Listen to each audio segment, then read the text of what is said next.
अबे मोहन, मैं तुझे एक फूटी कौड़ी भी नहीं देने वाला। मेरी जमीन से चल, निकल यहाँ से। सोनपुर नाम का एक छोटा सा गांव था जहाँ की माटी सोने जैसी उपजाऊ थी। उस गांव में एक किसान परिवार रहता था। दो भाई, बड़े भाई का नाम था कमलेश और छोटे भाई का नाम था मोहन। लोग उसे प्यार से भोला मोहन कहते थे। उनके पिता रामलाल जी अपने जमाने के बड़े मेहनती और ईमानदार इंसान थे। जीवन भर पसीना बहाकर उन्होंने जो कुछ कमाया, खेत, बाग, घर और थोड़ी बहुत जमा पूंजी, सब कुछ अपने दोनों बेटों के लिए छोड़ गए। जाते जाते उन्होंने बस यही कहा था, बेटों, चाहे दुनिया कुछ भी कहे, एक दूसरे का साथ मत छोड़ना। भाई भाई के बीच प्रेम ही सबसे बड़ी दौलत है। पर नियति को कुछ और ही मंजूर था। दोनों भाइयों की शादी हो चुकी थी। कमलेश की पत्नी का नाम था सावित्री, चालाक, महत्वाकांक्षी और तेज जुबान। मोहन की पत्नी का नाम था सुमित्रा, सीधी सादी, मेहनती और धैर्यवान। पिताजी के जाने के बाद घर का माहौल धीरे धीरे बदलने लगा था। सावित्री रोज रात कमलेश के कान भरती, सुनिए जी, आप बड़े हो, बंटवारे की बागडोर आपके हाथ में होनी चाहिए, नहीं तो ये भोला मोहन आधी से ज्यादा जायदाद हड़प लेगा। अरे सावित्री, मोहन ऐसा नहीं है, वो तो बड़ा भोला लड़का है। इसीलिए तो कह रही हूँ, भोला है तो क्या हुआ, उसकी पत्नी सुमित्रा भोली नहीं है। उसकी आंखें मैंने देखी है। जब तक मौका मिले अपना हिस्सा पक्का कर लो। और इस तरह धीरे धीरे कमलेश के मन में लालच की एक छोटी सी चिंगारी जलने लगी। बंटवारे का दिन आया। गांव के दो चार बुजुर्ग भी साक्षी बनने आए थे, पर कमलेश ने चालाकी से उन्हें बिठा दिया और खुद ही मुंह खोला, हम दोनों के बीच अपनापन है, इसलिए बंटवारा भी आपस में ही कर लेते हैं, किसी पंचायत की जरूरत नहीं। मोहन ने सरलता से मान लिया। जैसा आप कहें भैया, आप बड़े हो, आप जो तय करोगे वो मुझे मंजूर है। पिताजी ने कहा था कि बड़े भाई को पिता समान मानना चाहिए। ये सुनकर कमलेश के होठों पर एक मुस्कान आई, पर वो प्रेम की नहीं, चालाकी की मुस्कान थी। सबसे पहले खेत, कमलेश ने फैसला सुनाया। सबसे पहले खेत। पिताजी के 3 खेत थे। एक बड़ा वाला जो नहर के किनारे है, वो मेरा। एक मंझला वाला जो गांव के पास है, वो भी मेरा, क्योंकि मुझे घर चलाने के लिए ज्यादा जरूरत है। और जो तीसरा छोटा खेत है, जो पहाड़ी के नीचे है, जहां पानी नहीं पहुंचता, जहां पथरीली जमीन है, वो तुम्हारा। मोहन कुछ पल चुप रहा। दिल में एक हूक उठी, पर बोला कुछ नहीं। भैया, जो आपकी मर्जी। बुजुर्गों ने हल्की आपत्ति जताई, ये तो बराबर नहीं हुआ कमलेश। पर कमलेश ने कहा, काका, ये हम भाइयों का मामला है, मोहन को मंजूर है ना? और मोहन ने सिर झुका लिया। अब बारी आती है पिताजी के पुराने कुएं की। गांव के बाहर एक पुराना कुआं था जो रामलाल जी ने खुद खुदवाया था। उसका पानी मीठा और साफ था। दूर दूर तक उस कुएं की तारीफ थी। अब बारी आती है पिताजी के पुराने कुएं की। देखो मोहन, कुएं में 2 चीजें हैं, ऊपर का ढांचा और नीचे का पानी। ऊपर का ढांचा यानी जगत, चाहबच्चा, रस्सी, बाल्टी, ये सब मेरा होगा, और नीचे जो पानी है वो तुम्हारा। पर भैया, नीचे का पानी लेने के लिए ऊपर के ढांचे का तो इस्तेमाल करना पड़ेगा। बिना रस्सी और बाल्टी के मैं पानी कैसे निकालूंगा? वो तुम्हारी समस्या है भाई, तुम अपनी रस्सी और बाल्टी खरीद लेना, पर कुएं के ऊपर आने का हक नहीं होगा, क्योंकि जगत मेरा है। मोहन की आंखें भर आई। उसने कुछ नहीं कहा, बस आसमान की तरफ देखा, जैसे ऊपर वाले से पूछ रहा हो, क्या यही मेरे भाग में लिखा था? घर में 4 कमरे थे। एक बड़ा बरामदा था, एक रसोई थी और एक छोटी सी पूजा घर की कोठरी थी। देखो मोहन, घर में 3 जरूरी चीजें हैं, कमरे, रसोई और बरामदा। तीनों में से रसोई और बरामदा मेरा, 2 कमरे सुरेश के और बचे 2 कमरे, रुको, 1 कमरा तुम्हारा और 1 कमरे में पिताजी का सारा सामान भरा है। वो तो किसी के काम का नहीं, वो भी तुम्हारा। भैया, रसोई के बिना और बरामदे के बिना मैं अपने कमरे में कैसे रहूंगा? खाना कहाँ बनेगा? मेहमान कहाँ बैठेंगे? अरे मोहन, तुम खुले आसमान के नीचे चूल्हा जला सकते हो। और मेहमान, तुम्हारे कितने मेहमान आते हैं? बुजुर्ग साक्षी चुप रहे। उन्हें शर्म आ रही थी पर बोले नहीं। पिताजी ने एक पुरानी लोहे की संदूकची में कुछ रुपए और कुछ पुराने गहने रखे थे। कमलेश ने संदूकची खोली। देखो मोहन, इसमें 2 तरह का सामान है। एक नकद रुपए जो अभी काम के हैं, 2 ये पुराने गहने जो माँ के थे। मोहन की आंखों में माँ की याद आ गई। उसने सोचा कम से कम माँ की निशानी तो मिलेगी। नकद रुपए तो मेरे खाते में है, क्योंकि मैंने ही पिताजी की बीमारी में सारा खर्चा उठाया था। ये झूठ था पर मोहन ने काटा नहीं। और माँ के गहने? वो पुराने हैं, बाजार में बिकेंगे नहीं, फैशन से बाहर हैं, तुम रखो। मोहन ने माँ के 3 पुराने गहने अपनी हथेली में रखे, आंसू रोके। मन में सिर्फ एक ही बात थी, माँ देख रही हो? बंटवारे के अगले ही दिन कमलेश ने मोहन और सुमित्रा को घर से बाहर कर दिया। मोहन, अब ये घर मेरा है। तुम्हारे 2 कमरे, वो कमरे अंदर हैं, और अंदर जाने के लिए बरामदे से गुजरना पड़ेगा, और बरामदा मेरा है, इसलिए तुम उन कमरों में भी नहीं जा सकते। सुमित्रा ने पहली बार जोर से बोला। ये तो घोर अन्याय है। क्या भाई भी ऐसे होते हैं? देखो भाभी, बंटवारा हो गया। जो फैसला हुआ उसमें मोहन को मंजूर था। अब रोना धोना बंद करो। मोहन ने सुमित्रा का हाथ थाम लिया और चुपचाप निकल पड़ा। गांव के किनारे एक पुराना नीम का पेड़ था। उसकी छांव में दोनों बैठ गए। अब क्या होगा? मोहन ने माँ के वो 3 पुराने गहने निकाले और देखते रहा। अब भगवान ही मालिक है। गांव के बाहर एक पुराना मंदिर था, जिसके पुजारी पंडित केशव दास जी थे। वो वृद्ध थे, पर उनकी आंखों में गहराई थी। उन्होंने मोहन और सुमित्रा को नीम के नीचे बैठे देखा तो पास आए। मोहन बेटा, यहाँ क्यों बैठे हो? मोहन ने सारी कहानी बताई। पंडित जी कुछ देर चुप रहे, फिर बोले, बेटा, कर्म की गठरी हर कोई खुद उठाता है। जो आज तुम्हारे साथ हुआ वो अधर्म है, और अधर्म टिकता नहीं। पर एक बात बताओ, तुम्हारे पास क्या है? कुछ नहीं पंडित जी, बस ये माँ के 3 पुराने गहने। पंडित जी ने गहने ध्यान से देखे। उनकी आंखें चमकी। मोहन, तुम्हें पता है ये गहने क्या है?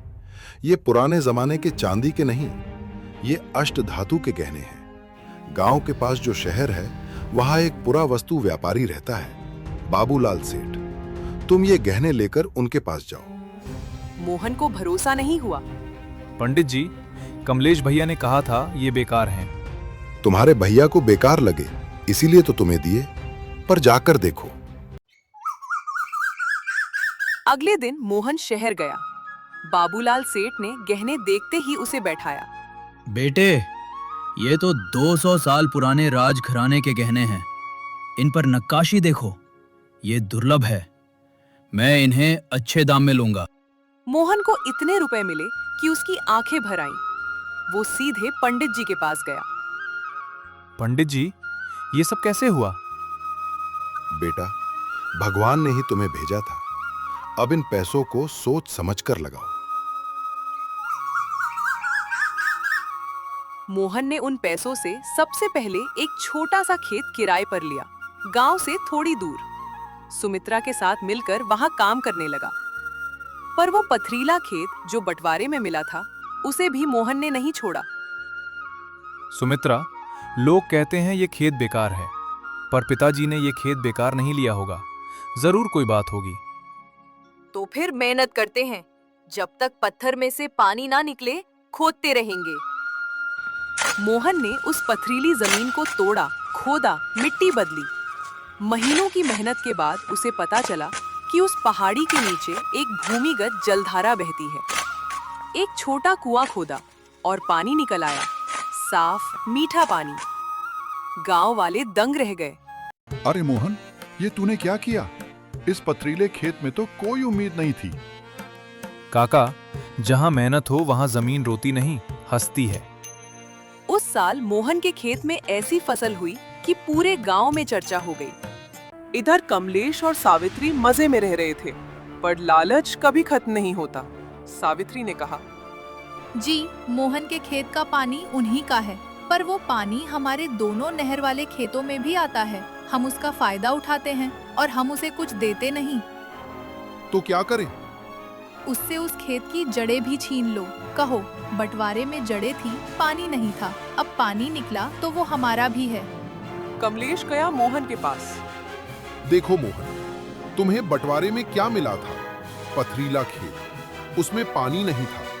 अब तुमने कुआं खोद लिया, पर इस जमीन के नीचे का पानी पूरे गांव की साझा संपत्ति है, इसलिए इस पानी पर तुम्हारा अकेले का हक नहीं। मोहन शांत रहा। भैया, इस खेत पर मेरा हक है, आपने खुद दिया था। इस खेत में जो कुछ है, ऊपर से नीचे तक सब मेरा है। तो फिर ठीक है, पंचायत में चलते हैं। पंचायत बुलाई गई। मुखिया ने दोनों भाइयों की बात सुनी। बुजुर्ग साक्षी भी वहां थे, वही जो बंटवारे के दिन चुप रहे थे। एक बुजुर्ग ने खड़े होकर कहा, मुखिया जी, बंटवारे के दिन हम वहां थे। कमलेश ने खुद कहा था, जो तीसरा छोटा खेत है वो मोहन का। किसी हिस्से का जिक्र नहीं किया, पूरा खेत दिया। अब पानी निकला तो पानी मांग रहे हैं, ये न्याय नहीं। पंचायत ने फैसला मोहन के हक में सुनाया। कमलेश का सिर झुक गया, पर घमंड अभी भी बाकी था। उस साल बारिश बहुत कम हुई, सूखे की आंधी आ गई। कमलेश के नहर वाले खेतों में पानी कम पड़ने लगा। नहर सूखती जा रही थी, फसल मुरझाने लगी। सावित्री घबरा गई। अब क्या होगा जी? फसल गई तो घर कैसे चलेगा? कर्ज चुकाएंगे कैसे? हाँ, कमलेश ने बंटवारे के पैसों से जमींदार से कर्ज लिया था, मौज मस्ती में उड़ा दिया था। उधर मोहन के उस भूमिगत कुएं में पानी था, सूखे में भी। गांव वाले मोहन के पास पानी मांगने आने लगे। मोहन ने किसी को मना नहीं किया। एक दिन कमलेश खुद आया, झुके कंधों के साथ, आंखें नीची करके। मोहन, मेरी फसल सूख रही है, थोड़ा पानी। मोहन ने एक पल भी नहीं लगाया। भैया आइए, पानी है। कमलेश की आंखें भर आईं। उसने मोहन को गले लगाना चाहा, पर मोहन ने हाथ उठाकर रोका। भैया पानी ले जाइए, पर पहले एक बात। क्या मोहन? पिताजी ने मरते वक्त क्या कहा था, याद है? कमलेश चुप रहा। उन्होंने कहा था, भाई भाई के बीच प्रेम सबसे बड़ी दौलत है। आपने उस दौलत को लालच के लिए बेच दिया भैया। पर कहानी यहाँ खत्म नहीं हुई। सावित्री मानने वाली नहीं थी। उसने एक नई चाल चली। उसने गांव में अफवाह फैला दी कि मोहन के कुएं का पानी दूषित है। उसने एक ढोंगी वैद्य से कहलवाया कि उस पानी को पीने से बुखार आता है। धीरे धीरे गांव वाले मोहन के कुएं से दूरी बनाने लगे। मोहन की फसल जो शहर में बेचने जाती थी, उसके बारे में भी अफवाहें उड़ाई गईं। मोहन उदास हो गया। सुमित्रा ने देखा। सुनिए जी, रोने से कुछ नहीं होगा। सावित्री भाभी ने जो किया, उसका जवाब झगड़े से नहीं, बुद्धि से देंगे। पर कैसे? शहर के उस बड़े वैद्यराज को बुलाओ, जो सरकार से मान्यता प्राप्त हैं। उनसे पानी की जांच करवाओ। मोहन ने वैसा ही किया। वैद्यराज ने पानी जांचा और घोषणा की, ये पानी नहीं, अमृत है। इसमें कुछ ऐसे खनिज हैं जो सेहत के लिए बेहद लाभदायक हैं। पूरे गांव में बात फैल गई। लोग फिर मोहन के पास आने लगे, इस बार और ज्यादा। एक शहरी व्यापारी ने मोहन से बात की। भाई, अगर तुम इस पानी को बोतल बंद करके बेचो तो बड़ी कमाई हो सकती है। यही मौका है जी। मोहन की आमदनी बढ़ने लगी। उसने गांव में एक छोटी सी पानी की इकाई खोली। गांव के कुछ और लोगों को भी काम मिला, नई फसलें लगाईं। कमलेश का कर्ज बढ़ता जा रहा था। जमींदार ने नोटिस भेजा।